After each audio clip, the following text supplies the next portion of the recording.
चतुर्थं मन्यन्ते स आत्मा स विज्ञेयः स आत्मा स विज्ञेयः आत्मा अधस्तात् आत्मा पुरस्तात् आत्मा दक्षिणतः आत्मा उपरिष्टात् आत्मेवेदगुं सर्वम् आत्मेवेदगुं सर्वम् अहमेवेदगुं सर्वम् ब्रह्मेवेदगुं सर्वम्। ओम शांति शांति शांति।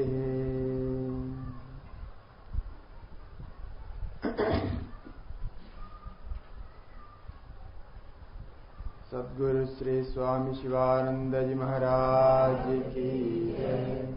श्री सद्गुरु चिदानंद स्वामी जी महाराज की जय। श्री सद्गुरु चैतन्यानंद स्वामी जी महाराज की जय।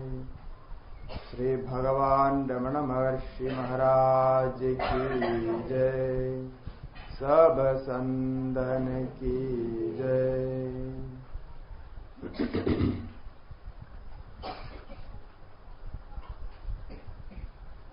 भगवान रमण महर्षि द्वारा विरचित उपदेश सार पर हम कुछ विचार कर रहे हैं। अभी तक 15वां श्लोक तक विचार हो चुका है, जिनमें कर्मयोग के बारे में संक्षेप में बताया गया वैसे ही भक्ति योग के बारे में और भक्ति योग के द्वारा कैसे सर्वत्र ईश्वर दृष्टि करनी है इसके बारे में बताया। और भक्ति योग के द्वारा ही आत्मा अनुसंधान करके आत्मा में कैसा स्थित होना है इसके बारे में भी कहा। और आत्मा अनुसंधान करने के लिए मन को एकाग्र करना आवश्यक है। तो उसके लिए भक्ति योग में अपना मार्ग है, जप आदि है। परंतु जो जप आदि नहीं कर सकता है, भक्ति प्रेम नहीं कर सकता है, उसके लिए प्राणायाम भी मार्ग बताया है। कि महर्षि ने कहा कि प्राणायाम से मन रुक जाता है, मन बंद हो जाता है। जैसे एक पक्षी को पिंजरे में बंद करते हैं, वैसा प्राणायाम में मन रुक जाता है। तो ये भी मार्ग बताया। और फिर उस प्राणायाम से कैसा आत्मा तक पहुंचना है ये कहा। प्राणबंधनात् लीयते मना एक चिंतनात् नाशमेत्यतः। एक चिंतन करके आत्मा का अद्वैत भावना विचार करके वो मन को नाश कर आत्मा में पहुंचा जा सकता है कहा। और जो इस प्रकार आत्मा में स्थित हो गया उसका कोई कर्तव्य नहीं होता है। तो कृत्यमस्ति किम स्वस्थितिम यतः, अपने में ही स्थित होता है, इसलिए उसका कोई कर्तव्य नहीं ये कहा। अब इसमें कोई पूछना है, शंका है तो पूछ सकते हैं और फिर उसके बाद आगे बढ़ेंगे। क्योंकि आगे जो आने वाला है वो महर्षि का अपना मार्ग है। और जैसा उन्होंने आत्मा को सीधा सीधा प्राप्त किया, मन को कैसा उन्होंने नाश किया, यह अपना अनुभव के द्वारा महर्षि आगे बताएंगे। और वो अत्यंत सूक्ष्म मार्ग है और सूक्ष्म बुद्धि के द्वारा ग्राह्य है, तो उसके ऊपर विचार करना है। तो उसके पहले अभी तक जो हमने किया है उसमें कोई शंका हो तो उसका समाधान करके आगे जाएंगे।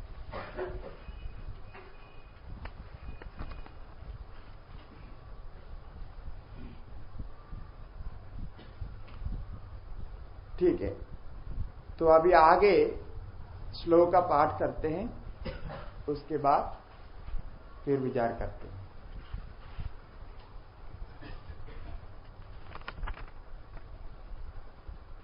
सोलहवां श्लोक से दृश्यवारिदं चित्तमात्मन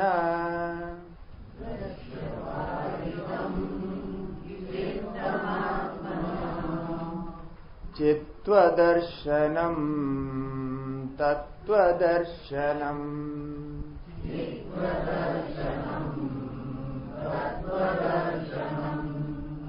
मानसं तु किं मार्गणे कृते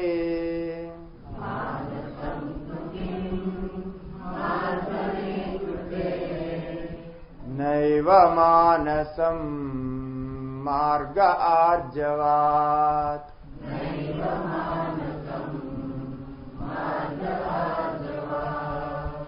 वृत्तयस्त्वहं वृत्तिमाश्रिताः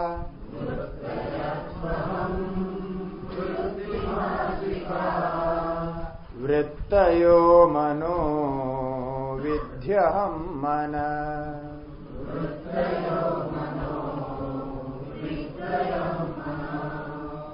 अहमयं कुतो भवति चिन्वत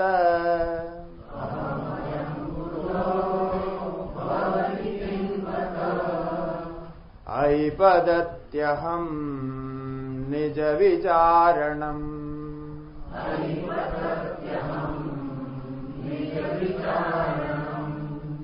अहमिनाशभाज्यहमहं दया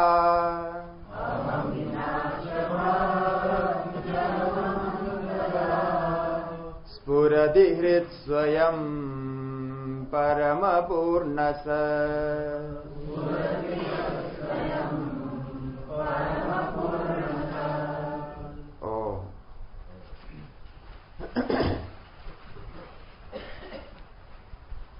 कि कल कहा था कि जब मन नष्ट होता है उस समय उस योगी के लिए कोई कर्तव्य शेष नहीं रहता, अथवा वो योगी कोई कर्म नहीं कर सकता। गीता में भगवान ने कहा यस्तु आत्मरतिरेव स्यात् आत्मतृप्तश्च मानवः आत्मन्येव च संतुष्टः तस्य कार्यम न विद्यते। जो आत्मा में स्थित होता है और आत्मा में रमण करता है, आत्मा से संतुष्ट रहता है, तो उसका कार्य नहीं हो सकता। तो वहां सब मानसिक वृत्तियों को समाप्त कर आत्मा का आनंद का अनुभव करने के बारे में ही कहा है। तो ऐसे मानसिक वृत्ति समाप्त होने से और मन समाप्त होने से आत्मा में स्थित हो जाएगा, ये हमने कल सुना है। अब ये मन को कैसा रोकना है, ये मन भला क्या है? क्योंकि आध्यात्मिक साधन में जो कुछ बताया जाता है उसमें बार बार ये कहते हैं कि मन को शांत करो, मन को शमन करो, मन वृत्तियों को रोको, मन को शुद्ध बनाओ, ऐसे ऐसे कहते हैं। मन को लेकर के बहुत कुछ चलता है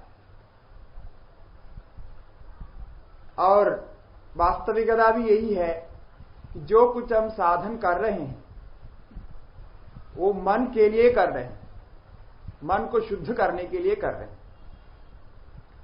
क्योंकि आत्मा को हम बना नहीं सकते, आत्मा पहले से बना हुआ है।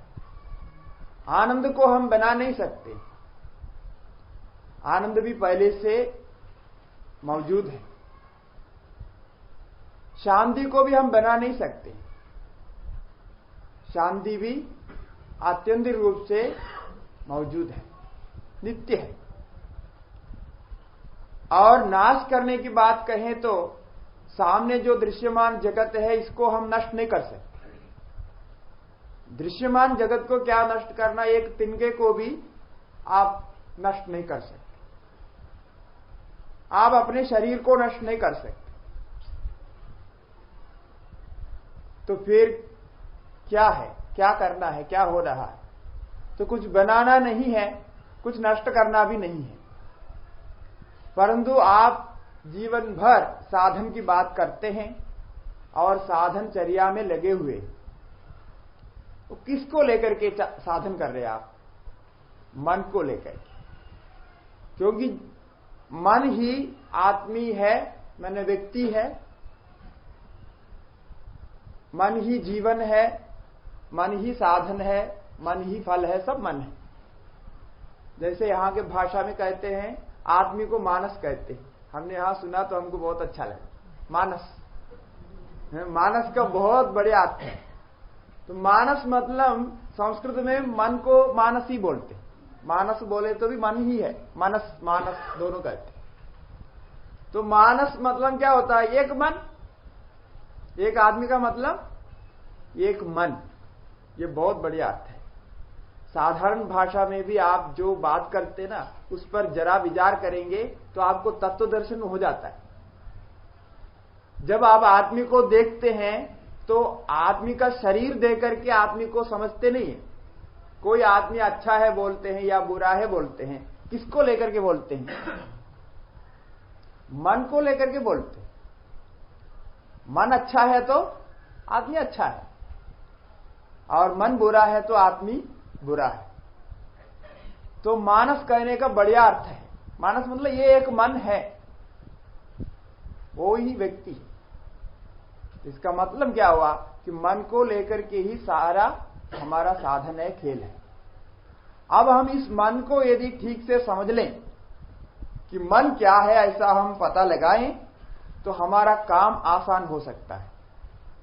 और हम साधन करते समय ये मन को जानने की कोशिश नहीं करते, मन को इधर उधर मोड़ने की कोशिश करते हैं, प्रयास करते हैं, मन को जानने के प्रयास नहीं करते। यदि आप मन को जानने के प्रयास करेंगे, आपका साधन बहुत आसान हो जाएगा, क्योंकि मन को जानना ही सबसे बड़ा साधन है। तो मन को जानने के लिए पहले तो मन को एकाग्र करना पड़ेगा। मन को जानने के लिए भी मन को एकाग्र करना पड़ेगा। उसके लिए कल जो साधन बताए थे, प्राणायाम बताया और भक्ति योग, कर्मयोग आदि पहले बताए। परंतु अभी महर्षि ये विचार करना चाहते हैं कि जिस मन पर सारा कुछ टिका हुआ है, वो मन क्या है, वो मन क्या है, ऐसा विचार करना है। और वो मन इतना बड़ा है, इतना व्यापक है, इतना जादूगर है, उस मन को जानने के लिए भी हमको मन चाहिए है। उस मन को रोकने के लिए भी मन चाहिए, और उस मन को छोड़ने के लिए भी मन चाहिए, और सभी के लिए मन चाहिए। ऐसा मन है। अब मन क्या है देखते हैं। तो बोलता है कि जब आप मन को जानने के लिए प्रयत्न करते हैं, तो वो मन का स्वरूप कुछ अलग ढंग से आता है। परंतु आप प्रयत्न कैसा करते हैं? प्रयत्न इस प्रकार करते हैं, दृश्यवारितम, मन को दृश्यों से अलग करते। क्योंकि मन में जितनी वृत्तियां बनती है वो इंद्रियों से बनती है। योग शास्त्र में योग का अर्थ किया चित्तवृत्ति निरोध। चित्तवृत्तियों को निरोध करने से योग हो जाएगा, ऐसा उन्होंने कहा। माने ये चित्तवृत्तियां ही है। तो चित्तवृत्तियों का एक पुंज ही मन है। अलग अलग वृत्तियां चलती रहती है, और जब अलग अलग वृत्तियां चल रही है, आप सबको मिला करके उसको मन कहते हैं। हमारे परम गुरुदेव ने कहा है एक जगह, क्या मन क्या है? उन्होंने कहा ये बंडल ऑफ थॉट्स, ऐसा कहा है। शायद ब्लिस डिवाइन में है, कहीं लिखा है। एक पुंज है, कई विचारों का एक समूह है, एक ढेर है, उसको हम मन कहते हैं। तो वो विचारों में एक एक विचार को आप लेंगे, उसमें कोई ना कोई इंद्रिय का विषय मिलेगा। जैसा कोई पेड़ को आपने देखा कि उस पेड़ संबंधी वृत्ति बन गई, वो पेड़ आपको अच्छा लगा तो राग वृत्ति हो गई, और वो पेड़ आपको अच्छा नहीं लगा तो द्वेष वृत्ति हो गई। परंतु वृत्ति में विषय रूप से पेड़ है, और पेड़ में क्या है? क्योंकि पेड़ से वृत्ति बना, वृत्ति से मन बना। अब वो पेड़ क्या है? पेड़ एक नाम है, और उसमें एक रूप भी है, नाम और रूप। और नाम क्या है कि नाम रूप से अनित्य है। रूप की तुलना में देखें तो नाम अनित्य होता है, क्योंकि कोई उस पेड़ को पेड़ कहते हैं, कोई उस पेड़ को वृक्ष कहते हैं, कोई उस पेड़ को कुछ और कहते हैं, कोई अलग अलग भाषा में उसका अलग अलग नाम होता है। तो इसलिए रूप की दृष्टि से नाम अनित्य है, उसकी स्थिरता नहीं। तो नाम तो चला गया, अब रह गया रूप। रूप तो रहता ही है, जो आकार है वो आकार तो रहेगा, आकार में कोई बदलाव नहीं आता। तो आकार को आप किस इंद्रिय से समझते हैं, देखते हैं, जानते हैं? आकार को चक्षु से जानते, चक्षु इंद्रिय से आप आकार को जानते हैं। तो तो इसीलिए यहां सारे इंद्रियों को मिलाकर या सारे विषयों को मिलाकर के यहां दृश्य कह रहा है। बाकी इंद्रियों से भी आप जानते हैं, कोई स्पर्श करके भी जानते हैं, कोई सूंघ करके भी जानते हैं, कोई सुन करके भी जानते हैं, सभी इंद्रियों से आप जानते हैं। परंतु जो देखना होता है वो अन्यों से बलवान होता है। वो किसके लिए बलवान होता है? विशेष करके मनुष्य के लिए। कुत्ते के लिए सूंघना सबसे बलवान। जो सूंघता है ना कुत्ता, वो बहुत समय तक याद रहता है। परंतु हम मनुष्य ऐसा नहीं कर सकते। हमको कुछ सुगंध आ गया, सुगंध को हम बहुत समय याद नहीं कर सकते। तो सूंघना हमारे लिए इतना मुख्य नहीं है। हमारे लिए देखना मुख्य है कि जब कुछ लड़ाई हो गई, कुछ मारपीट हो गया, आप कोर्ट में गया, कोर्ट में जाने से वहां साक्षी रूप से आपको पूछेंगे, आप साक्षी बन करके गया है तो आपको पूछेंगे क्या आपने देखा है क्या? किसी ने किसी को मारता हुआ सुना है तो उतना बलवान नहीं है। सुना है तो कुछ और आवाज भी हो सकता है, नहीं मारा है तब भी आपने आवाज सुन लिया, ऐसे हो सकता है। और किसी ने किसी को मारते हुए वो व्यक्ति का सुगंध हमने सूंघा है बोलने से भी वो विश्वास नहीं करेंगे। स्पर्श करके आप जानता है तब भी विश्वास नहीं करेंगे, तो स्पर्श भी गलत हो सकता है। परंतु आदमी यदि देखा है बोलने से वो विश्वास करते, मैंने अपने आंखों से देखा है। तो जो देखा है उसको हम सत्य मानते और जो देखा है उसको हम विश्वास करते, पूरा विश्वास करते हैं। मैंने देख लिया तो वो सत्य है। तो इसीलिए यहां उस दृष्टि से लिया गया कि सारे इंद्रियों से जो वृत्तियां बनती है सबको मिलाकर के दृश्य में किया। तो दृश्य वारिदम मन को दृश्य से अलग कर देने से, दृश्य से मन को अलग किया तो क्या होगा? मन आत्मनः चित्तो दर्शन करेगा। मन अपने अंदर जाके उसका कारण को ढूंढेगा। हम कहां से कहां पहुंच गया? मन क्या है देखा, मन चित्त वृत्तियां है समझा, चित्त वृत्ति में क्या है देखा, नाम रूप है समझा, और नाम रूप क्या है देखा, तो वो दृश्य में आकर के टिक गया, रूप में आकर के टिक गया। तो ये जो मन है वो मन को दृश्य से आप हटाएंगे। जैसा ही आप दृश्य देखना बंद करेंगे मन में वृत्तियां बंद कर देंगे। अब मन में वृत्तियां बंद करने वाली बात है तो ये कितना आसान है? मन में वृत्तियां बंद करने वाली बात के बारे में कोई अभ्यास करने वाले आदमी को पूछें तो वो बोलेगा, सिर झुकाएगा, ये बहुत मुश्किल काम। आप कोई भी वृत्ति को बंद करने की कोशिश करते हैं तो वो वृत्ति और बलवती होकर के आपके पीछे आती है। आप मन को रोकने के लिए बैठे हैं तो मन रुकता नहीं। ये बहुत मुश्किल काम है। वहां पूछा ना, अर्जुन ने पूछा, चंचलम ही मन कृष्णा प्रमाधि बलवद दृढ़ तस्याहम निग्रह मन्ये वायोरिव सुदुष्कर। आप कह रहे हैं मन को रोको और मन को आत्मा में लगा दो और आनंद मिलेगा, सब कुछ तुम्हें प्राप्त हो जाएगा। परंतु ये मन को रोकना ही बहुत मुश्किल है। ये तो चंचल स्वभाव है, चलता रहता है।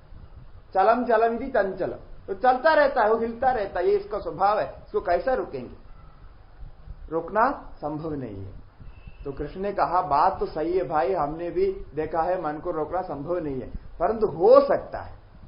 असंशयम महाबाहो मानो दुर्निग्रहम चलम। ये तो मैं मानता हूं कि मन को रोकना इतना आसान नहीं है, परंतु अभ्यासेन तो कौन्तेय वैराग्येन च विष्यते। अभ्यास के द्वारा, वैराग्य के द्वारा मन वृत्तियों को समाप्त किया जा सकता है, मन वृत्तियों को रुका जा सकता है। तो अभ्यास वैराग्याभ्याम तन निरोध योग सूत्र में कहा, अभ्यास और वैराग्य से उन वृत्तियों को रुका जा सकता है। तो अभ्यास बोले तो कैसे अभ्यास? मैंने कहा कि मन को रोकने के लिए आप कोई अभ्यास शुरू करें तो मन ऐसा खेल खेलेगा कि वो बोलेगा देखो मैं रुक गया हूं, अब चिंता मत करो, मैं अभी रुक गया हूं, अभी हिलने वाला नहीं हूं। ऐसा वो मन ही आपको दिखाएगा और जब समय आएगा वो अपने आप काम करने लगेगा। ऐसा धीरे धीरे आप इस प्रकार मन को रोकने के अभ्यास करते रहेंगे तो मन अपने आप समझेगा कि ये रोकना ही बेहतर है और कोई रास्ता नहीं, ये हमारा पीछे पड़ा हुआ है तो रोकना ही चाहिए। इसीलिए मन से कभी दुश्मनी नहीं करना। एक बात ये सत्य है, जो अभ्यास करके अनुभव करते हैं उसको ये अनुभव में आता है, मन से कभी दुश्मनी नहीं करना चाहिए। मित्र भावेन सेव्यदा, मन को मित्र बना लेना। मित्र बनाने का मतलब है कि मन जब जाता है, अब बोले भाई तुम जाओ कोई बात नहीं, परंतु आना कुछ समय के बाद वापस, ऐसा मित्र भाव से बोलना। ऐसा नहीं तुम जाओ मत, यही बैठो, मैं यहां ध्यान करने बैठा हूं, तू कहां जा रहे है, कोई ध्यान करने बैठा है वो लड्डू के बारे में सोच रहा है, गलत काम है। ऐसा बोलेंगे तो मन जाएगा, वो लड्डू के पीछे ही जाए। तो इसलिए मन को यदि आप अपने काबू में करना चाहते हैं तो मन से दुश्मनी नहीं करना, मन को समझने की कोशिश करना और मन को सामने आने देना, और जो वृत्तियां वो लाते हैं उसको प्रेम भाव से आप स्वीकार करना। तो ऐसा जब मन को मित्र बना लेंगे ना तो वो आपके पास आ जाएंगे, आप जैसा बोलेंगे वैसा करने लगेंगे। कठोपनिषद में कहा सदस्वा इव सारथेः, जैसे अच्छे घोड़े होते हैं वो रथ अच्छा चलाता है, घोड़ा गलत है, वो ठीक से नहीं समझता है, समझदार नहीं है तो रास्ता भड़क जाएगा, उससे मित्रता करनी पड़ेगी, घोड़े को अभ्यास के द्वारा ठीक कराना पड़ेगा। तो ये अभ्यास करना है। मन जब जब बाहर जाता है तब तब उसको अंदर लाना है। शनै शनै उपरमेत बुद्ध्या धृति गृहीतया आत्मसंस्थम मन कृत्वा न किंचिदपि चिंतये। तो जब जब मन बाहर जाता है धीरे धीरे उसको अंदर लाना, अंदर भी ऐसा लाना प्रेम भाव से, जैसा हम उस दिन कर्म के बारे में कहा था। कर्म में एक ही रास्ता है, कर्म को शरणागति हो जाओ, कर्म जो देता है भगवान है उस पर शरणागति होना, और कोई रास्ता नहीं है कर्म से बचने के लिए। और मन से बचने के लिए रास्ता मन से मित्र भाव से व्यवहार करना। तो ये अभ्यास से होगा, अभ्यास करना पड़ेगा। और अभ्यास की इतनी महत्व है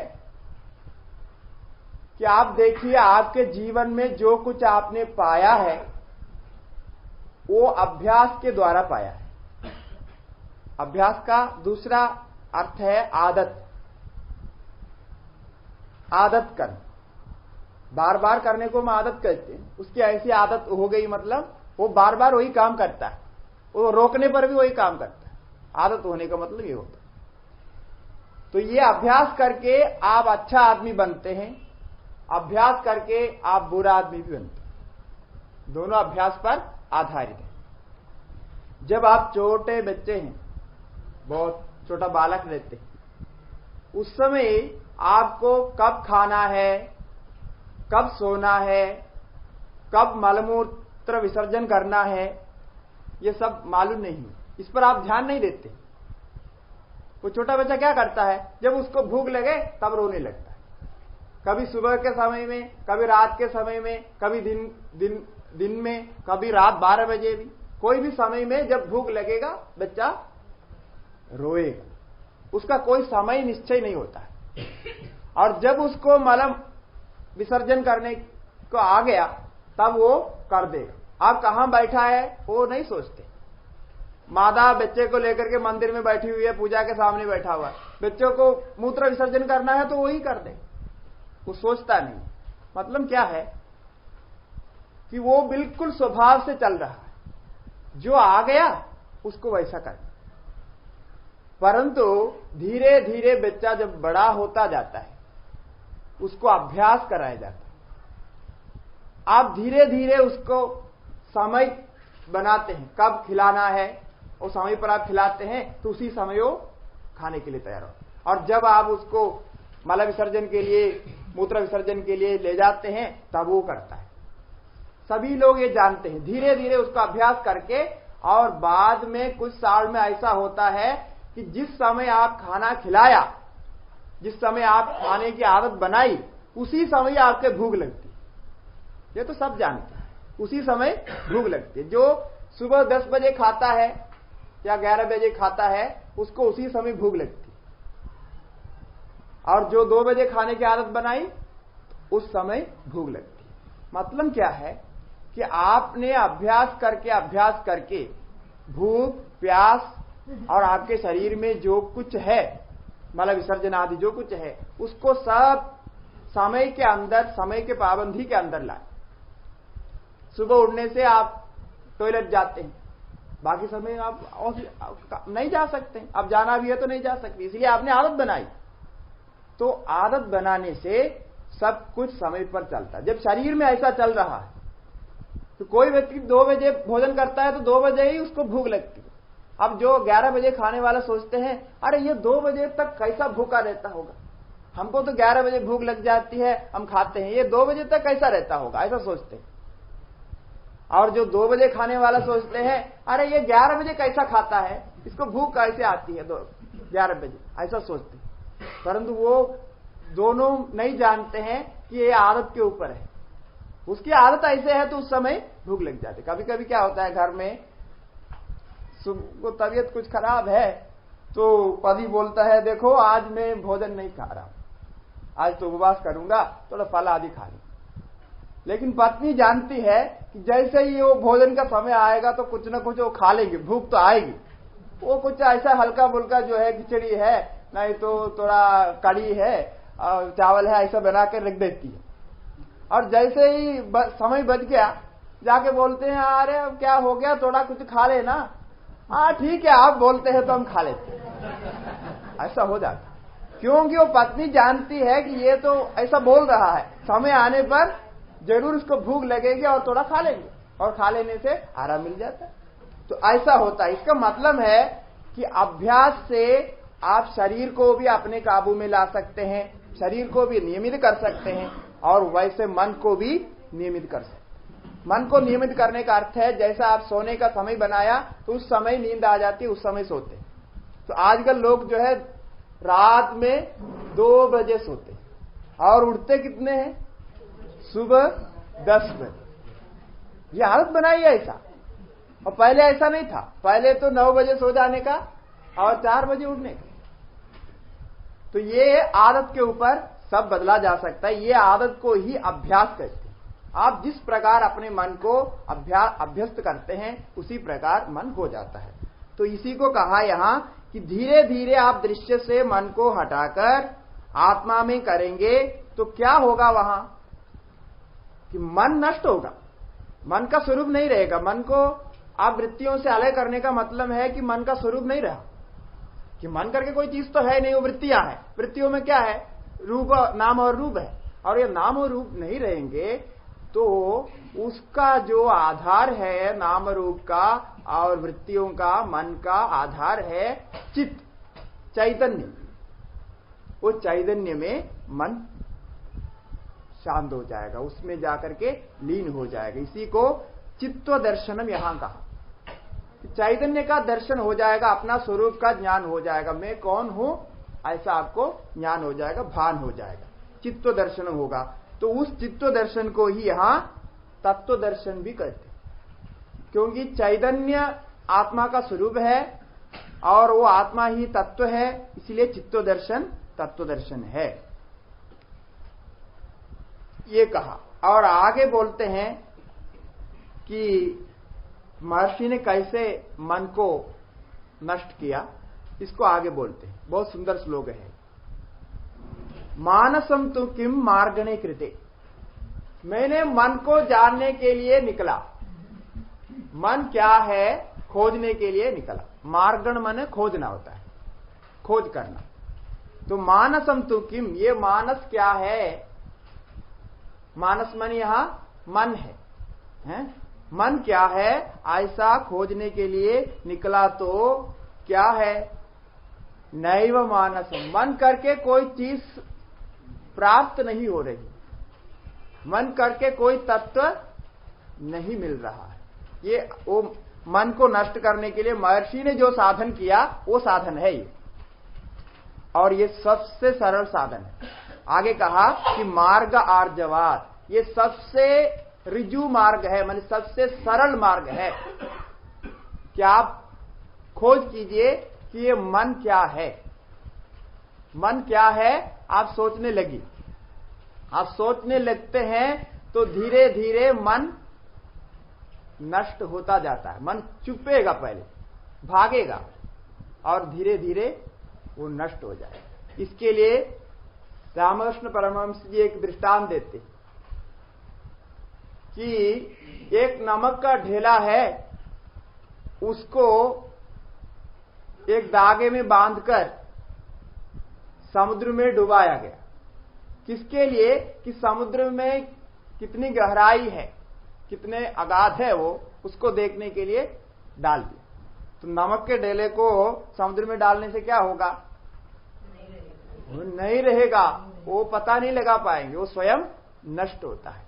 तो इसी प्रकार आप एक वृत्ति को लेकर के मन को खोजने जाएंगे तो मन वहां समाप्त हो जाएगा। ये महर्षि ने ऐसा साधन किया है। तो मानसम तो किम, मानस क्या है, मन क्या है, ऐसा कर पूछने पर, मन ऐसा खोजने पर, मार्ग नहीं कृते, ऐसा हमने खोजा तो नैव मानसम, मन प्राप्त नहीं हुआ। जो मन का ये सब खेल है वो मन वास्तव में नहीं मिलता है, क्योंकि मन को हमने पहले ही नाम रूप में कर दिया और नाम रूप बाहर है और मन कहाँ है? अंदर है। आप बोलते हैं, आप क्या बोलते हैं? मन अंदर है। और जब मैं मन नहीं हूं बोलने से आप घबराना नहीं। आप सोचेंगे महर्षि ने मन नहीं है बोला और यहां लिखा है मन नहीं है, तो हम कैसा कल से काम करेंगे? मन नहीं है तो काम कैसा होगा? परंतु आप देखिए महर्षि भी बहुत काम करते थे। सुबह 4 बजे किचन में पहुंचते हैं और सब्जी काटने में लग जाते थे, उनके जीवन में लिखा है। और ठीक समय पर वहां जाएंगे और सब्जी अमोनिया करना है, जो चावल साफ करना है, सब काम किचन में करते 2-3 घंटा, और उसके बाद आकर के फिर आसन में बैठ जाते। फिर जो आगे पीछे वहां पास में कुछ काम है वो भी कर देते, साफ करने का काम भी करते, मंदिर में भी जा करके काम करते, सब काम करते। तो इसका मतलब मन नष्ट होने का मतलब मन को वहां कोई मारने वाला ऐसा कुछ नहीं है। मन नष्ट होने का मतलब मन को समझना ही है। उन्होंने मन का स्वरूप को समझ लिया तो फिर मन से जो काम लेना है वो लेता है और उसके बाद मन को रख देता है। अभी उसका काम नहीं है करके अलग रख देता है। और हमने ये भी सुना है महर्षि सोते नहीं थे। 21 साल में उनको पूर्ण दर्शन हो गया, मैंने 21 साल से उनका नाम हो गया।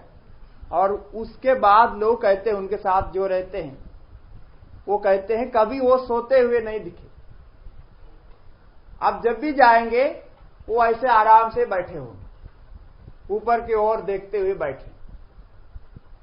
और ये स्थिति जो देखे हैं वो ही जानते हैं और जो अनुभव किए हैं वो ही जानते हैं। हमको ऐसा बोलेंगे कि वो आदमी सोता नहीं है तो कोई विश्वास नहीं करेंगे, लेकिन ऐसा बोलते हैं वो सोते नहीं थे और जब भी वो जागृत थे। उसका कारण यही है कि ये नींद में ले जाने वाला, नींद से लाने वाला, नींद कराने वाला सब मन है। जब मन को आपने अलग कर दिया वहां सोने का काम नहीं होता। तो आप थकते हैं, मानसिक रूप से थकते हैं, इसलिए आप सोते हैं। क्योंकि साइंस भी ये कहता है दिमाग थक जाता है तब उसको आराम चाहिए। अब दिमाग थकता ही नहीं तो आराम की जरूरत नहीं है। तो इसी दृष्टि से वहां होगा। और उस समय कोई बोलने की इच्छा है, कोई चिंता माने लेने की इच्छा है, देने की इच्छा है, विचार करने की इच्छा है, कोई इच्छा भी नहीं है तो फिर वहां कोई काम भी नहीं होगा। तो इस प्रकार वो मानस को, मन को यदि जान लेंगे तो फिर मन नहीं रहेगा। और ये सब कुछ जिस मन से होता है वो मन वास्तव में है नहीं, ऐसा यहां कह दिया। और उसके बारे में ही आगे बोलते हैं कि वृत्तयस्तु हम वृत्तिमाश्रिताः वृत्तयो मनो विद्यहम मन।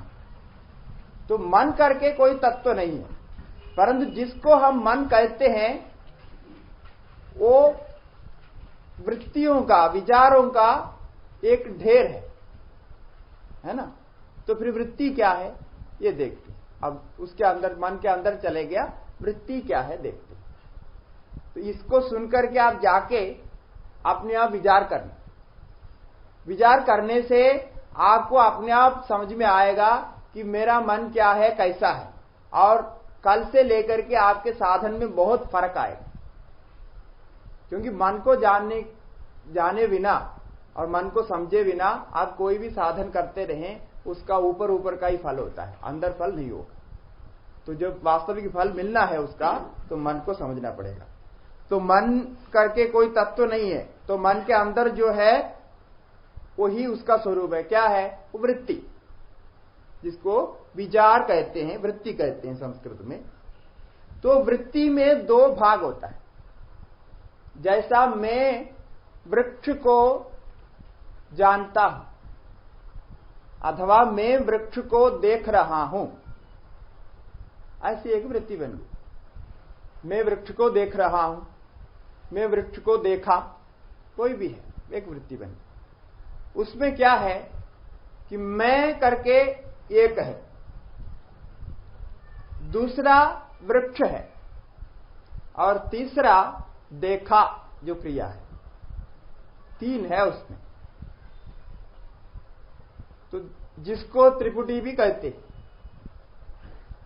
तो उसमें तीन में पहले वाला अहम को आप अलग कीजिए, मैं को अलग कीजिए, और वृक्ष देख रहा हूं उसको एक तरफ कीजिए। क्योंकि वृक्ष देख रहा हूं वो आपसे बाहर है, वृक्ष आपसे बाहर है, और देखने की प्रवृत्ति भी आपसे बाहर है। क्योंकि देखने की प्रवृत्ति तब होती है कि जब वृक्ष में प्रकाश पड़ता है और आंख का प्रकाश उस वृक्ष के प्रकाश के साथ मिलता है, तब देखने की प्रवृत्ति होती है। तो इसलिए वो प्रवृत्ति बाहर ही है, तो उसको बाहर कर दीजिए। परंतु अहम जो है, मैं, वो बाहर नहीं है, वो अंदर है। इसीलिए इसको दो ग्रुप में बनाना। एक अहम है, अहम वृत्ति है, अहम है, और दूसरा दृश्य वृत्ति है, जिसको वृक्ष आदि कहते हैं। तो उसको लेकर के यहां कहते हैं कोई भी एक वृत्ति को आप लीजिए। जैसा मैं खाना खा रहा हूं बोलने से मैं तो उसमें है और खाना खा रहा हूं है, तो इसको भी अलग किया जा सकता है। मैं जा रहा हूं, मैं उसमें है और जा रहा हूं, वृत्ति अलग। तो ये सभी क्रियाओं से मैं जो आप कहते हैं उसको एक तरफ करना और बाकी वृत्ति को अलग करना। ये जो प्रक्रिया है ये महर्षि का अपना ही है, अपना अनुभव है, उन्होंने ऐसा ही इसको जाना है। और वो बार बार इसमें कह रहे हैं कि एक बहुत सरल प्रक्रिया है, आत्मा में पहुंचने के लिए बहुत आसान है, इस प्रक्रिया से जाएंगे। तो इसीलिए इसको विचार करिए और मन में बिठाइए, सावधान होकर के सुनिए। तो वृत्तयस्तु अहम वृत्तिमाश्रिता, जितने वृत्तियां बनती है वो सारी वृत्तियां अहम में आश्रित है, माने मैं में आश्रित है। जब आप रहेंगे, आप जागृत रहेंगे, तब आप जाएंगे, तब आप खाएंगे, तब आप देखेंगे, तब आप स्पर्श करेंगे, तब आप सोचेंगे। सब वृत्ति तभी बनती है जब आप जगा हुआ है। तो इसलिए आपका जगना, आपका रहना बहुत जरूरी है। तो इसलिए कहा कि अहम वृत्ति को अन्य सब आश्रित करते हैं। और इसको कैसे जाने कि एक दृष्टांत बोलते हैं कि दृष्टांत यही है कि जागृत अवस्था में आप शरीर से, इंद्रियों से, बाहर के विषयों के साथ मिलकर के आनंद का अनुभव करते हैं, और स्वप्न अवस्था में जब जाएंगे कि जागृत अवस्था में ही कभी देखे हुए विषयों को स्वप्न में अनुभव करते हैं। वहां आपके मन में आप देखते हैं, अनुभव करते हैं, वहां भी आनंद होता है आपको। परंतु वहां से जब सुषुप्ति में जाएंगे, सुषुप्ति माने गाढ़ निद्रा, डीप स्लीप जो बोलते, साउंड स्लीप, उसमें जब पहुंचते हैं तो वहां कोई वृत्ति नहीं है, कोई विचार नहीं है, कोई दृश्य पदार्थ कुछ नहीं। तो कौन है वहां? आप है। आप सो रहा है, आप उड़ने के बाद कहता है कि मैं आनंद से सोया। यदि वहां मन होता तो आपको नींद ठीक नहीं होती। मन होता तो मन कुछ विचार लाता रहता, कुछ आपको देखने को सुनने को वहां मिलता रहता, जैसे स्वप्न में होता है। तो मन वहां नहीं था, मन लीन हो गए थे, मन लय को प्राप्त हो गए, परंतु आप वहां रहे। क्योंकि आप वहां रहा, इसके लिए प्रमाण है कि आप जगने के बाद कहता है कि मैं आराम से सोया, मजा आ गया आज की नींद में, बहुत बढ़िया सोया। और सब लोग, हम लोग भी कहीं घर में जाते हैं, रहते हैं, तो बहुत खाना खिलाता है रात को, बहुत मुश्किल से जबरदस्ती खिलाते हैं ये लोग। तो खा करके फिर सुबह वो लोग पूछते हैं कि आपको बढ़िया नींद आ गई। हम कैसे कहें बढ़िया नींद नहीं आए, क्या है, परंतु पूछते हैं। इसका मतलब क्या है कि बढ़िया नींद आने से ही आपको आराम मिला है, बढ़िया नींद आने से ही हमारी सेवा ठीक हुई है। अब जब बहुत खाना खाएंगे ना रात को, बढ़िया नींद नहीं आती। तो खाना शाम को कम खाने से बढ़िया नींद आ जाती है, क्योंकि नींद के लिए भी कुछ शक्ति की जरूरत है। अब सारी शक्ति खाना पचाने के लिए चले जाएगी तो नींद ठीक से नहीं आएगी। तो इसीलिए शाम के समय में कम खाना चाहिए, और जो ऐसे वस्तु खाएं जो जल्दी पच जाए तो बहुत अच्छा होता है। अब ये नींद में जब आप पहुंचते हैं तो वहां अकेला आप ही रहता है, जो अहम वृत्ति है वही वहां रहती है, अन्य कुछ भी नहीं रहता है। तो अहम वृत्ति नित्य है ऐसा जाना जाता है। वो अहम वृत्ति ही जागृत अवस्था में, माने जब आप जग जाते हैं उस अवस्था में भी काम कर रहे हैं, क्योंकि कहता है मैं हूं करके, कहता है मैं हूं करके कहने के बाद ही सब काम होता है। तो इसीलिए मैं एक वृत्ति हो गया। तो वृत्तयस्तु अहम वृत्तिमाश्रिताः वृत्तयो मनो विद्यहम मनः। इसीलिए उन वृत्तियों को मिलाकर के अहम वृत्ति में आधारित जो वृत्तियां है, जो विचार है, उसको ही मन समझना चाहिए। और वो जो अहम है, जिस अहम में मन की वृत्तियां टिकी हुई है, वो अहम को हम अहंकार कहते हैं। वो अहम को क्या कहते हैं? अहंकार। और जिस अहंकार को कम करने के लिए, ज्यादा करने के लिए हम प्रयास करते रहते। ज्यादा करने के लिए प्रयास करने का मतलब क्या है कि वो लोग बड़ा अच्छा काम करते हैं, बड़ा अच्छा काम करके बोलते हैं देखो मैंने बड़ा अच्छा काम किया है। तो बड़ा अच्छा काम करने का मतलब क्या होगा? काम बड़ा छोटा वो नहीं होता है, वो आपेक्षिक होती है। एक काम में दूसरा काम बड़ा है छोटा है वो आपेक्षिक है, परंतु अपना अहंकार उससे बढ़ गया, मैंने अच्छा काम किया, तो यह अहंकार बढ़ गया। और अहंकार कम होने के लिए हम साधन करते हैं, हमारा अहंकार को कम करना चाहिए। और ये बता दें कि आप साधना करते समय आपका अहंकार कम नहीं हुआ ना, आपका साधना सब बेकार है। कि साधना में आप कर्मयोग कर रहे हैं, भक्ति योग कर रहे हैं, ज्ञान योग कर रहे हैं, कोई भी योग आप कीजिए, कोई बात नहीं, परंतु आपका अहंकार दिन दर दिन कम होना चाहिए। ये आप परीक्षा करके देखना। यदि अहंकार कम नहीं हुआ तो साधना का फल कुछ नहीं होता है। तो ये अहंकार में सब कुछ टिका हुआ है, क्योंकि अहम वृत्ति से ही आप वृत्ति को बनाते। और जिसको अहंकार नहीं है उसको वृत्ति नहीं होती है, और उसको मन नहीं होता है, और उसको हमेशा शांति मिलते हैं। यही भगवान की अवस्था थी। सुनते हैं जब हमारे परम गुरुदेव शिवानंद जी महाराज रमण महर्षि को मिलने गए, उनके जीवन माने ऑल इंडिया यात्रा टूर में है, वहां गए थे। और वहां जाकर के एक दिन एक रात रहा, और साथ में कुछ लोग थे। कहते हैं कि जब से स्वामी जी वहां गए और वहां जाकर के बैठे, रमण महर्षि के पास में बैठे, और वहां से उड़ करके फिर कमरे में गया होगा, साहब खाना पीना किया, फिर वापस आकर के भी बैठे, और एक रात वहां रुका, दूसरे दिन भी मिला। कई बार उनका दर्शन हुआ, कई बहुत घंटों तक दोनों साथ में बैठे रहे, और दोनों बड़े बड़े महात्मा हैं। परंतु बोलते हैं कि इतने घंटों साथ में बैठने पर भी आपस में एक शब्द का भी आदान प्रदान नहीं हुआ।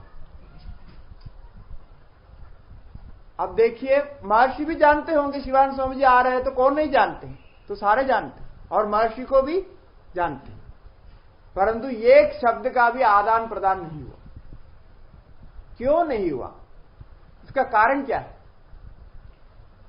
मुख्य कारण मुझे यह लगता है कि दोनों में अहंकार नहीं, दोनों ज्ञानी है, दोनों में अहंकार नहीं, और दोनों में आपस में कोई देने को लेने को नहीं है। क्योंकि स्वामी जी को उनके हालचाल पूछने की जरूरत नहीं, और महर्षि को भी स्वामी जी के हालचाल पूछने की जरूरत नहीं। कोई फॉर्मालिटीज वहां नहीं है। अभी आजकल आपके घर में कोई आया आपसे मिलने के लिए, कोई आप चुपचाप बैठे रहेंगे तो क्या होगा? भाग जाएगा क्या? आपको सारा बदनाम कर देंगे। वो तो ऐसा आदमी है, क्या बैठा हुआ है, वो तो बड़ा बनकर के बैठा हो, एक शब्द भी हमको नहीं कहा, पानी तक नहीं पूछा, ऐसा बोलेंगे। तो यहां कहते हैं दोनों ऊपर की तरफ देख के बैठे, और जाने हम आ गया हूं, आपको नमस्कार कर रहा हूं, आप कैसे हैं, सब ठीक ठाक है, और ठीक ठाक नहीं हो तो भी बोलते हैं ठीक ठाक है। तो ऐसा होता है, रहता है ना। परंतु ये कुछ भी नहीं हुआ। इसका मतलब क्या है कि दोनों आपस में जानते, एक ज्ञानी दूसरे ज्ञानी को जानते, और उनको वहां कोई आदान प्रदान करने की नहीं है, अपने आप मौन हो जाता है। जब वहां कुछ नहीं है मौन हो जाता है। आप ज्यादा बात जो करते हैं ना, आप जो घर में कोई आते हैं या आप कहीं जाते हैं, कि ज्यादा जो व्यवहार करता है, हमने देखा कि 90% जो व्यवहार अभी चल रहा है वो फॉर्मालिटी है। मतलब वो बस करना है करके, ये करने से अच्छा होता है मान लिया।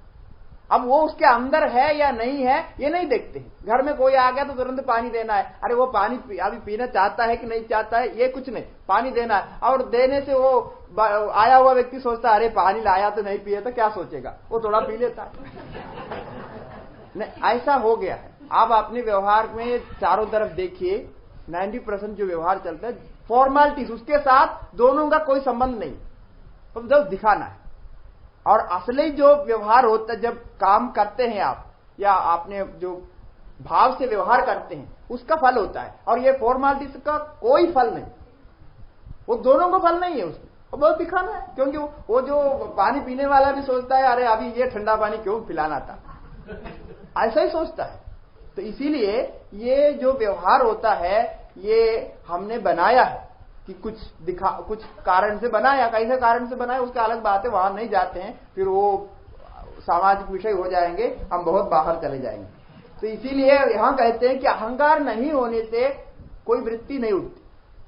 तो ये हमें बहुत अच्छा लगा कि जब ऐसा हुआ। और दूसरे भी एक सुनते हैं कि जब नारायण गुरु आए थे, नारायण गुरु जब रमण महर्षि को मिलने आए थे, उनका भी यही घटना हुई, ये बातचीत नहीं हुई। परंतु नारायण गुरु जी जाते वक्त महर्षि को एक श्लोक लिखे दिया, क्योंकि वो बड़े कवि थे संस्कृत के, तो एक श्लोक लिखे दिया, वो बाद में बहुत प्रसिद्ध हुए।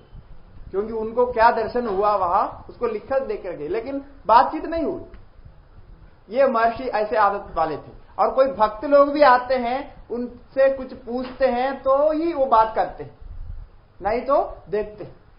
और उनके जब भाई आए थे, बड़े भाई, बहुत साल के बाद उनको दर्शन करने के लिए आए थे, कहते हैं कि जब वो भाई आया तो भी वो दरवाजे पर खड़ा रहा आधा घंटा, उसको अंदर आने के लिए भी नहीं कहा, बाहर जाने के लिए भी नहीं कहा, कैसा है क्या है कुछ नहीं पूछा उन्होंने। परंतु वो भाई वहां दरवाजे से ही वापस चला गया, और चला जाके क्या हुआ मालूम है, वो दूसरा सिद्ध बन गया, वो दूसरा ज्ञानी बन गया। उनका भी लिखा हुआ है, बोलते हैं कि मुझे महर्षि का दर्शन से, उनका आंख से ही सब कुछ ज्ञान मिल गया, और बाद में वो बड़े सिद्ध बन गए। तो इस प्रकार से वो अद्भुत काम करते, मतलब उसका अहंकार नहीं है, जो आत्मा है वही, उसका ही दर्शन आप उनके आंखों से कर सकते थे, ये स्थिति थी। इसका मतलब वहां अहंकार नहीं था। तो हम लोग भी इस प्रकार अहंकार को लीन करेंगे, अहंकार को नष्ट करेंगे, तो वहां आत्मा में पहुंचेंगे। तो अब जो है ये अहंकार और आत्मा दो चीज हमारे पास आ गई, अहंकार और आत्मा। अब बहुत सावधान होकर के सुनना है, क्योंकि ये अहंकार को और आत्मा को अलग करके जानना, जब मन में उसके वृत्ति बनाना ही कठिन है, नहीं हो सकता। और मन में वृत्ति बनाए बिना हम किसी की चीज को जान नहीं सकते। तो अहंकार को और आत्मा को अलग करके जानने का मतलब क्या है कि आत्मा तो समाधि है, वहां वृत्ति अभाव है, वहां आत्मा में वृत्ति नहीं है, वो अवृत्ति है, परंतु उसका अस्तित्व है, वृत्ति नहीं होने पर भी उसका अस्तित्व है। और अहंकार को आप जानते हैं, क्योंकि आप कहते हैं मैं अहंकार को, अपने अहंकार को जानता हूं करके आप बोलते हैं, तो अहंकारता करके बोलते हैं, तो अहंकार का थोड़ा ज्ञान आपको है परंतु आत्मा का नहीं है। अब महर्षि जो इस श्लोक में कहने जा रहे हैं ये दोनों का अलग करके, अहम अयम कुदो भवति चिन्वतः अयि पदत्य हम निज विचारणा, ये अहंकार को खोजने जाएंगे, ये अहंकार क्या है खोजने जाएंगे। तो पहले ये अहंकार तक पहुंचने के लिए क्या करना है, ये एक सरल रास्ता है, अहंकार को पहचानने के लिए एक सरल रास्ता है कि भगवान भाष्यकार भगवान शंकराचार्य जी के तत्वबोध नाम के एक प्रकरण ग्रंथ है, उसमें ये प्रक्रिया बताई कि अहम और ममा, अहम और ममा हिंदी में है कि मैं और मेरा, मैं और मेरा को यदि आप समझेंगे, मैं और मेरा ऐसा आप विचार करेंगे तो आप आत्मा में पहुंच जाएंगे। कैसा है, जो जो मेरा होता है वो मैं नहीं होता। जैसा आप कहते हैं घर मेरा है? क्या कहते हैं, घर मेरा है, परंतु आप तो ये नहीं कहते हैं कि घर मैं हूं। आप कौन है पूछने से मैं घर हूं, ऐसा कहता है कोई? नहीं कहते, आप कहते हैं घर मेरा है, क्योंकि आप स्पष्ट रूप से जानते हैं घर मेरे से अलग है, मैं घर में रहने वाला आदमी हूं। स्पष्ट है ना, घर आप नहीं है, घर आपसे अलग है।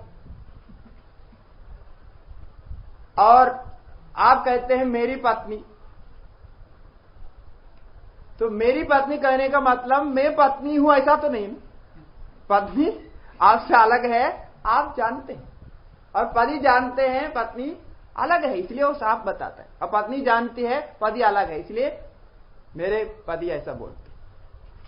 तो ये सब अलग अलग आपको है, आप पिता में माता में पुत्र में सब जगह लगा दिए, सब जगह अलग है। और उसके बाद आप अपने शरीर में आए, शरीर को क्या कहते हैं आप, मेरा शरीर, मैं शरीर हूं ऐसा नहीं कहते, किसी ने भी नहीं कहा है अभी तक मैं शरीर हूं ऐसा नहीं कहा। इंग्लिश में भी यही कहते हैं, माई बॉडी ही बोलते, आई एम बॉडी नहीं बोलते, कहीं भी लेख आपको मिलेगा नहीं, ऐसा कोई बोलते भी नहीं, व्यवहार नहीं करते। तो मेरा शरीर कहने का अर्थ है कि जैसा आपने समझा कि मेरा घर का अर्थ आप और घर अलग है, वैसा मेरा शरीर कहने का अर्थ होगा आप और शरीर अलग है। जैसा घर में रहने वाला आप है वैसा आप शरीर में रहने वाला है, ये स्पष्ट जान लीजिए। आप शरीर में रहने वाला है, आप शरीर नहीं है। ठीक है, ये साफ है, बिल्कुल पक्का है, पक्का है ना, कोई शंका नहीं है। आप शरीर नहीं है, आप शरीर में रहने वाला है। उदाहरण क्या है, दृष्टांत क्या है, जैसा घर का दृष्टांत, आप घर में रहने वाला है, आप घर नहीं। और घर को छोड़ करके एक आप जीवन में कितना घर बदला है, बचपन में एक गांव में एक घर में था, फिर दूसरा घर बनाया, वो भी अच्छा नहीं लगा, और पैसा आ गया तो तीसरा घर बनाया, वो भी थोड़ा कम पड़ गया तो फिर और पैसा आ गया तो बड़ा और घर बनाया, फिर जीवन भर अभी घर बना रहे हैं। तो वो घर बना रहे हैं, घर आपसे अलग है, आप जानते हैं। तो वैसे ही आप इस शरीर को छोड़ करके, यहां ये शरीर खराब अच्छा नहीं लगा, वो खराब हो गया, अब फिर दूसरे शरीर में चले जाएंगे। परंतु वो प्रॉब्लम क्या है, जैसा हम एक घर को छोड़ करके दूसरा घर में जा सकते हैं अपने आप, कोई पूछने की जरूरत नहीं है, परंतु इस शरीर को छोड़ करके दूसरे शरीर में जाना मुश्किल है, नहीं होता है, वो हमारे हाथ में नहीं है, वो उसको ले जाने वाला कोई और है, जो भी है, परंतु जाता जरूर है। आप इस शरीर को छोड़ करके दूसरे शरीर में जाते हैं, और इसके लिए कुछ समय निर्धारित किया है कि जब इस शरीर में रह करके आप अपना कर्म को भोग नहीं सकते, शरीर लायक नहीं है, शरीर में कुछ कमजोरी आ गई। ये कहा वासांश जीर्णानि यदा विहाय, कपड़ा पुराना हो गया, पहनने से ठीक नहीं होता है, वो खराब हो गया तो कपड़े को फेंक करके नया कपड़ा लाते हैं, वैसा ये शरीर को आप छोड़ देते हैं। इसीलिए आप शरीर में रहने वाला है, आप शरीर नहीं। हो गया ना। अब आगे जाके देखिए कि मन है उसके अंदर, जिसको तैत्तरीय उपनिषद में कोश संज्ञा से भी कहते हैं, मनोमय कोश है, वहां भी यही प्रक्रिया है। तो मन में पहुंचकर आप देखिए कि मन को क्या कहते हैं आप, मेरा मन आज ठीक नहीं है, मेरा मन ठीक है, ऐसा करके मन में भी मेरा प्रयोग करते हैं। इसका मतलब जैसा आप घर में रहने वाला है वैसा आप मन में रहने वाला, मन के अंदर की चीज है आप मन नहीं है। मैं मन हूं ऐसा कोई कहता नहीं, ऐसा समझता भी नहीं है कोई। वो गलती से उस पर विचार नहीं करने से पता नहीं लगता, वो अलग बात है, परंतु आप सोचने से, आप विचार करेंगे तो आप ये भी कभी नहीं कहेंगे कि मैं मन हूं, ऐसा नहीं कहते, मेरा मन ऐसा ही कहते। तो इसीलिए आप मन के अंदर रहने वाला है। और उसके अंदर आप देखेंगे बुद्धि को भी आप मेरी बुद्धि कहते हैं। और उसके अंदर जाके देखेंगे अहंकार को क्या कहते हैं आप, मेरा अहंकार कहते हैं। इसका मतलब जैसा मेरा घर में आप घर नहीं है, मेरा शरीर में आप शरीर नहीं है, मेरा मन में आप मन नहीं है, मेरी बुद्धि में आप बुद्धि नहीं है, वैसा मेरा अहंकार में आप अहंकार भी नहीं है। यहां समाप्त हो गई हमारी प्रक्रिया, आगे हम जा नहीं सकते। परंतु आप है कि आप हो कि नहीं, आप हो ना। अहंकार आप नहीं होने से आप समाप्त हो गया क्या, आप तो है। मैं हूं ये भाव अभी भी आपके अंदर है। अहंकार आपसे अलग है ऐसा जानने पर भी आपको अनुभव हो रहा है, नित्य निरंतर अनुभव हो रहा है कि मैं हूं। इसको पकड़िए, ये कितना आसान ध्यान है। वेदांत का ध्यान यही है, वेदांत का ज्ञान विचार यही है। आप रोज कम से कम एक बार इसका विचार करेंगे ना, एक हफ्ते के बाद आपका जीवन ही बदल जाए। क्योंकि अभी ज्यादा तो यहाँ वो बुढ़े लोग बैठे हैं तो मैं आराम से कह सकता हूं, क्योंकि जवानों को कहने से वो लोग बोलेंगे ये तो ऐसा बता रहे हम नौकरी करने के लिए पढ़ाई कर रहे हैं और क्या होगा हमारा जीवन में, आप ऐसा कहने से नहीं चलेगा। अभी तो समय हो गया, आप लोग तो करके बैठ कर सकते। और जो काम कर रहे हैं उनको भी इससे कोई कठिनाई नहीं आएगी। इसलिए मैं महर्षि का ही दृष्टांत दिया, वो इतना ज्ञान प्राप्त करने के बाद भी सारा काम करता रहा। यहां तक कि उनको कुछ ऑपरेशन हुआ था हाथ में, ऑपरेशन करके उनको आराम करने के लिए कहा तो भी वो अपना हिसाब से चलता रहता। तो काम करने में आपको कोई परेशानी नहीं आएगी। ऐसा नहीं सोचना कि ये ज्ञान विचार करने से हमारा काम नहीं होगा, हमारी पढ़ाई नहीं होगी, हमारा वो सब नौकरी नहीं होगी, अब काम नहीं कर पाएंगे, ऐसा नहीं सोचना। सब काम कर पाएंगे आप, परंतु आप समझ कर करेंगे। अभी बेसमझ होकर के कर रहे हैं, वो आप समझ कर करेंगे, इतना ही फर्क आएगा। तो ये जो अहंकार के अंदर तत्व है वो भी अहम शब्द से ही कहा जाता है, उसको भी अहम शब्द से ही कहा जाता है और अहंकार को भी अहम शब्द से कहा जाता है। परंतु जब अहंकार को आप अहम समझते हैं तब आप कर्ता भोक्ता सब बनता है, और जब साक्षात अहम को अहम समझते हैं तब आप समाधि अवस्था में जाते हैं। तो ये सूक्ष्म विचार है, परंतु करने से आप कर सकते, कोई भी कर सकता है। क्योंकि ये जितने चीजें मैं बताई है वो सारे आप सब लोगों के पास है, बाहर से लाने की जरूरत नहीं, कोई किताब पढ़ने की जरूरत नहीं, कोई कोर्स लेने की जरूरत नहीं है। ये सब चीज आपके पास है। और ये मैं मेरा करके आप विचार कीजिए और जब ध्यान करके इसी में लीन हो कोशिश कीजिए। तो ये कहा कि अयम अहम कुतो भवती चिन्वतः, ये अहंकार कहां से आता है ऐसा हमने खोजा, अहंकार क्या चीज है ऐसा चिंतन किया तो आई पदत्यहम निज विचारणम, वो अहंकार समाप्त हो जाता है आपको समझ में आता है कि यह अहंकार भी मैं नहीं हूं, यह अहंकार मेरा स्वरूप नहीं है, मैं और कुछ हूं। जैसा घर मेरा स्वरूप नहीं है वैसा यह अहंकार भी मेरा स्वरूप नहीं है। इसी को निज विचारण कहते हैं, इसी को आत्मविचार कहते हैं। यही शास्त्रों में आत्मविचार है, आत्मचिंतन है, आत्मनिष्ठा है। इसमें कोई वृत्ति रह नहीं सकती, इसमें कोई विचार रह नहीं सकता है, कोई इच्छा राग द्वेष कुछ भी रह नहीं सकता। इसी स्थिति को सब जगह आत्मा के स्वरूप के दृष्टि से कहा है। इस स्थिति को गीता में सिद्ध प्रज्ञ से कहा, भाषा में और जो आगे बताया सब जगह इसी को कहा है।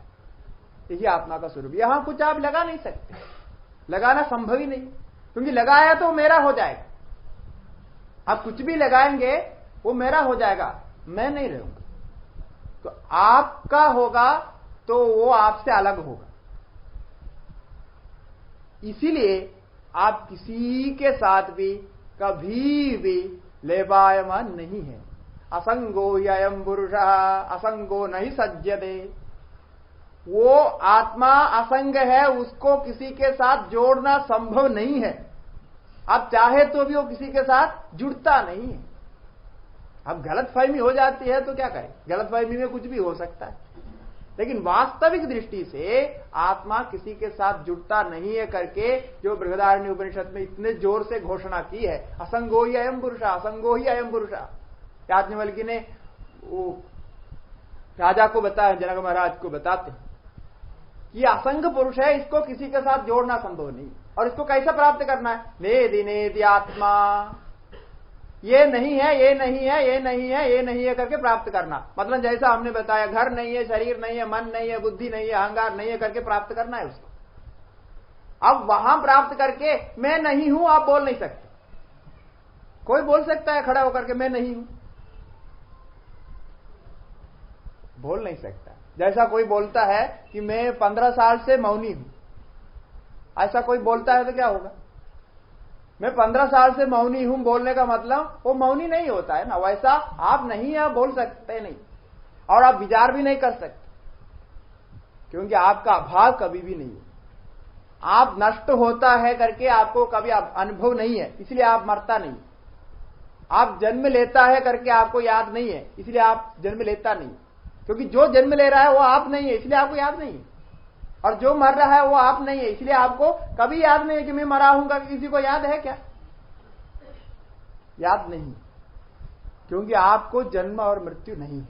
ये शास्त्र का वचन है, और यही आप विचार करने से स्वयं जान सकते हैं। इसको जानने से ही आत्मज्ञान है। इसी को निज विचारण कहते हैं, और कोई विचार नहीं है। ये दिन में आप एक बार कभी भी समय निकाल कर करना, इसके लिए कोई समय की पाबंदी भी नहीं है। ये बोलता हूं मैं, सुबह ही करना कोई जरूरी नहीं है, दिन में भी कर सकते हैं, रात में भी कर सकते हैं, नींद से उड़ करके भी कर सकते हैं, और सोते हुए भी, मतलब आराम लेटते हुए भी कर सकते हैं। इसको कोई दिशा देखने की जरूरत नहीं है, समय देखने की जरूरत नहीं है, अवस्था देखने की जरूरत नहीं है, कुछ नहीं है, क्योंकि ये तो सब अपना ही है ना, वो बाहर से कुछ लाया नहीं आपने, ये सब अपना ही विचार करना।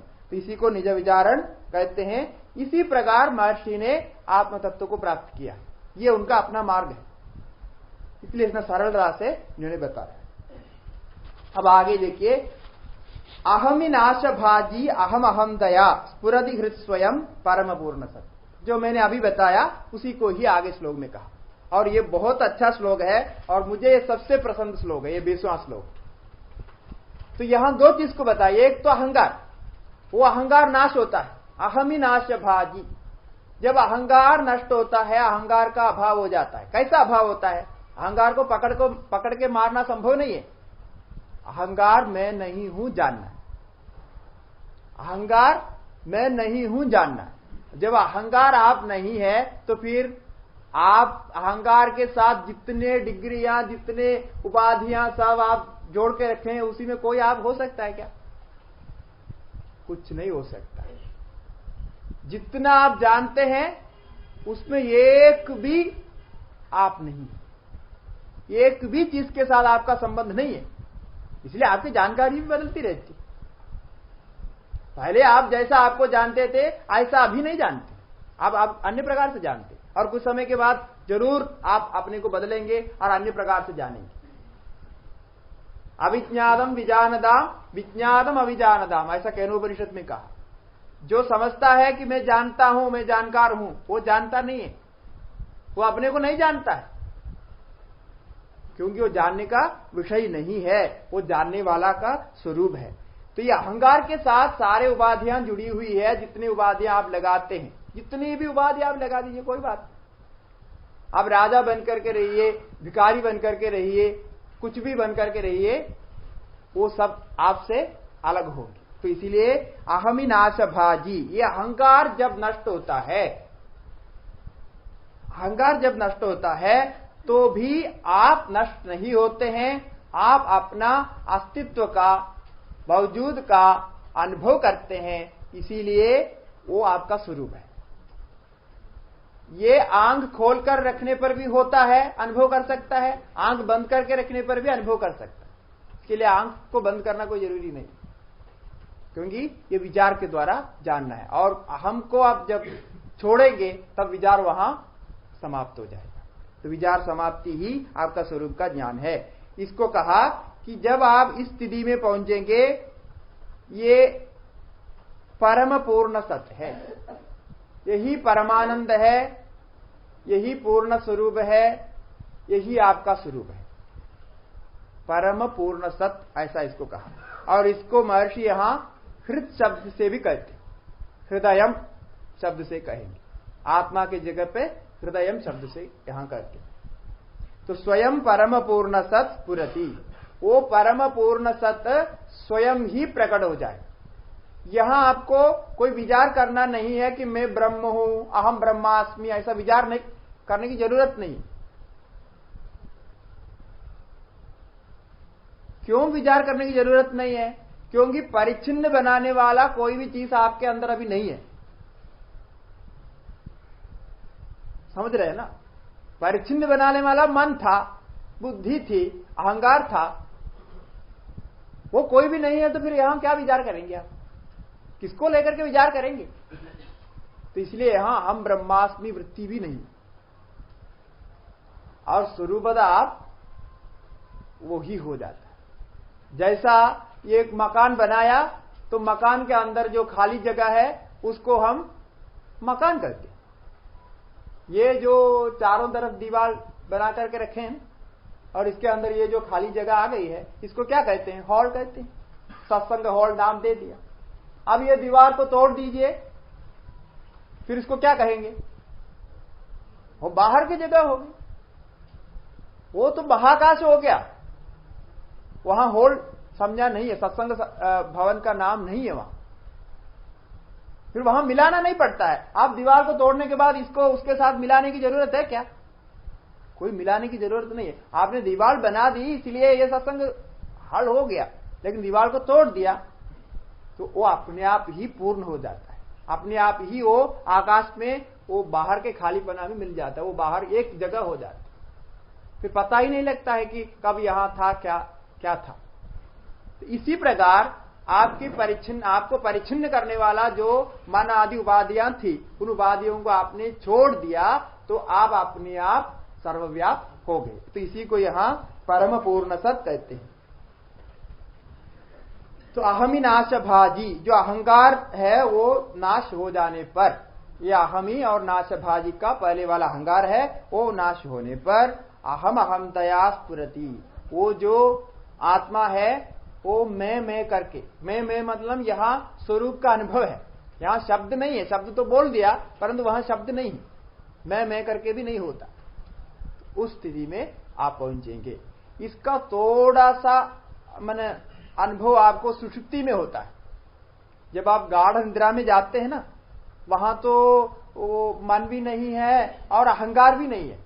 अहंकार कैसे नहीं है कि अहंकार मैं कौन हूं, मैं कौन सो रहा हूं, कितने घंटे से सो रहा हूं, मेरा नाम क्या है, मेरा पिता का नाम क्या है, मेरा कितना धन बैंक में है, ये सब याद रहता है क्या गाढ़ निद्रा में? किसी को कुछ याद नहीं रहता। कल क्या करना है, क्या हमने कर रखा है, कुछ भी याद नहीं। तो आप कहीं ऐसे जगह पे पहुंच जाते हैं, ऐसे स्थान पे पहुंच जाते हैं जहां आप सब कुछ को छोड़कर अलग थलग कोई शून्य अवस्था में रहते, खाली, बिल्कुल खाली हो जाता है। और जब उड़कर आते हैं वो बड़ा काम करता है, बड़ा काम करने वाला बनता है। किसको लेकर के? वो मन आदि उपाधियों को लेकर के बनता है। और जैसे ही वो जा करके पैंट सूट पहन करके बाहर आ गया तो बड़ा फिर हो गया, उसको सब लोग सैल्यूट करेंगे। और सोते समय क्या था? अरे सोते समय तो वो जो ना हमारे गाय है, बछड़ा है, चिंडी है, हाथी है, वो सब जैसा है तो वैसा ही था, तो कोई फर्क नहीं था। क्योंकि हमारे छांदोग्य उपनिषद में कहा, सिंहो वा व्याघ्रो वा वराको वा कीड़ो वा पतंगो वा मशको वा दंशो वा यद्यद भवन्ति तदा भवन्ति। ये सब सोने के बाद एक ही हो जाता है, वहां कोई अलग अलग नहीं रहता है। और उड़ने के बाद कोई कहता है मैं शेर हूं, कोई कहता है मैं प्रेसिडेंट हूं, और कोई कहता है कि मैं नौकर हूं। ऐसा हो जाता है। इसलिए सोते समय आप अपना आइडेंटिफिकेशन जितने भी आप कर रखे हैं, उपाधियां जितनी भी है, सब समाप्त हो गए। और आप ये सोचिए, आप सारे उपाधियों को छोड़ने से आपको बहुत शांति मिलेगी। ये वहां आपका अनुभव हो रहा है। आप उपाधियों को छोड़ देंगे ना, आपकी जानकारियों को आप अलग कर देंगे, बहुत शांति आपको मिलती है। और जब जानकारी चाहिए, काम करना है तो थोड़ा लेकर के काम करना है, परंतु छोड़ना है, उसको छोड़ने की आदत बना दीजिए। लेना और छोड़ना, ये आप अभ्यास करेंगे, हो जाएगा। मैं कहा पहले भी, अभ्यास से सब कुछ हो जाता है। लेना, जब उपाधि चाहिए ले लेना, और जब नहीं चाहिए छोड़ देना, तो बहुत आपको आराम मिलेगा। यही संतों का जीवन का रहस्य है।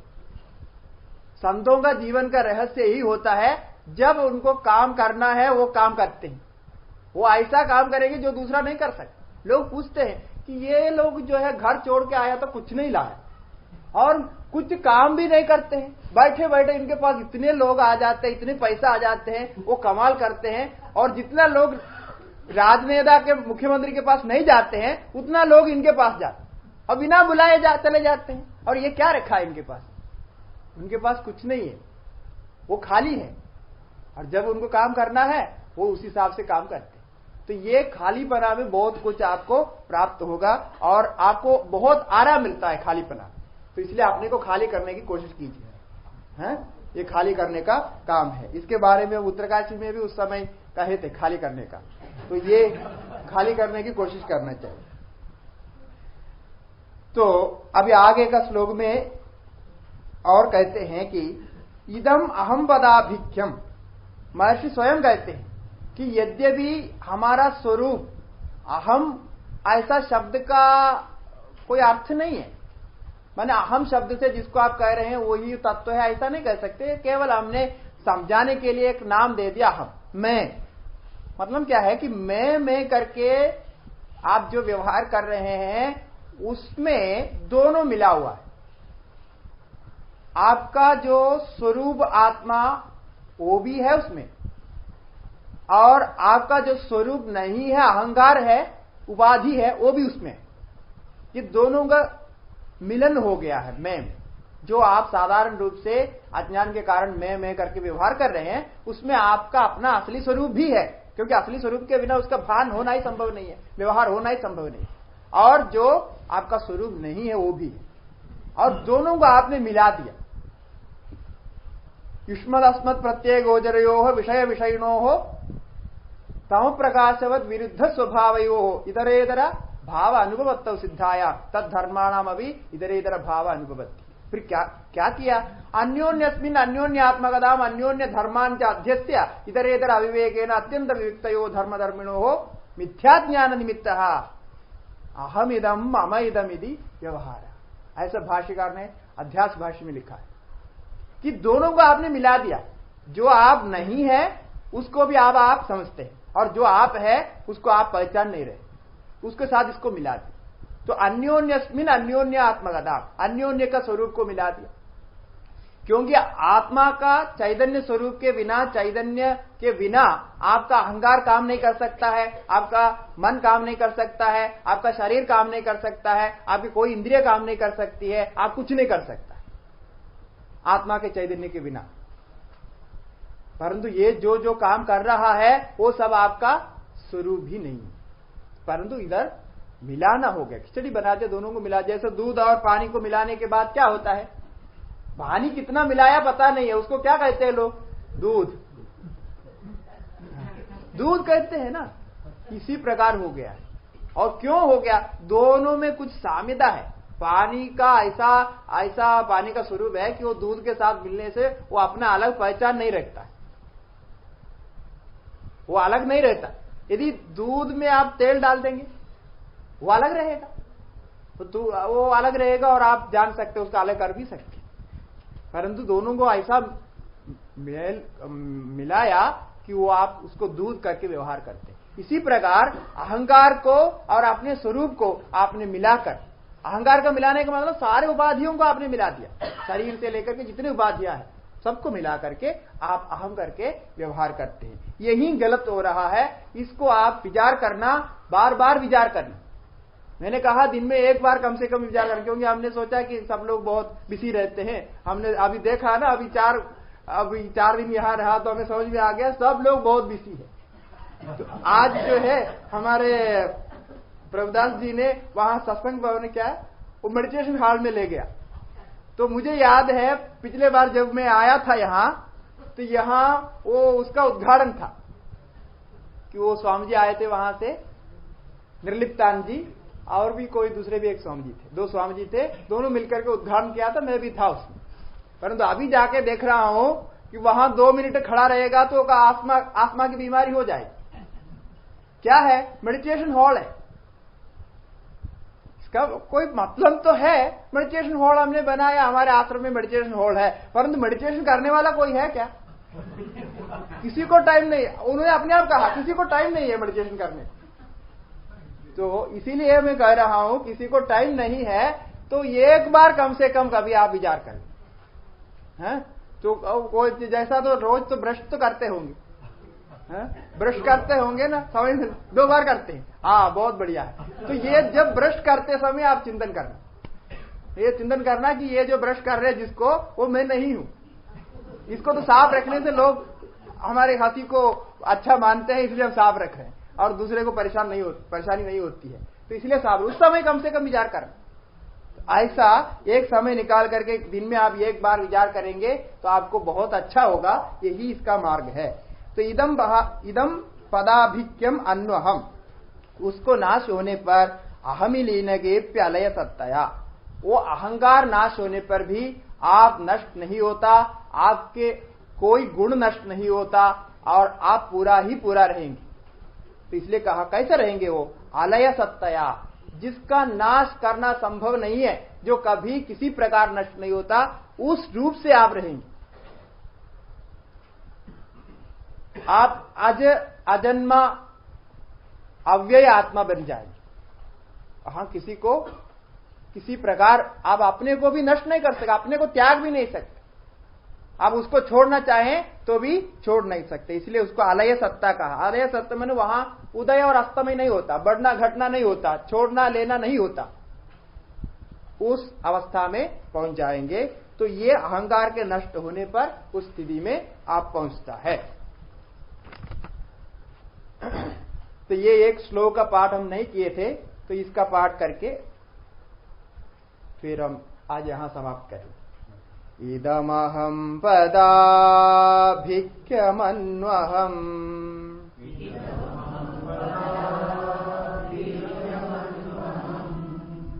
अहमिलीनके प्यलय सत्तया।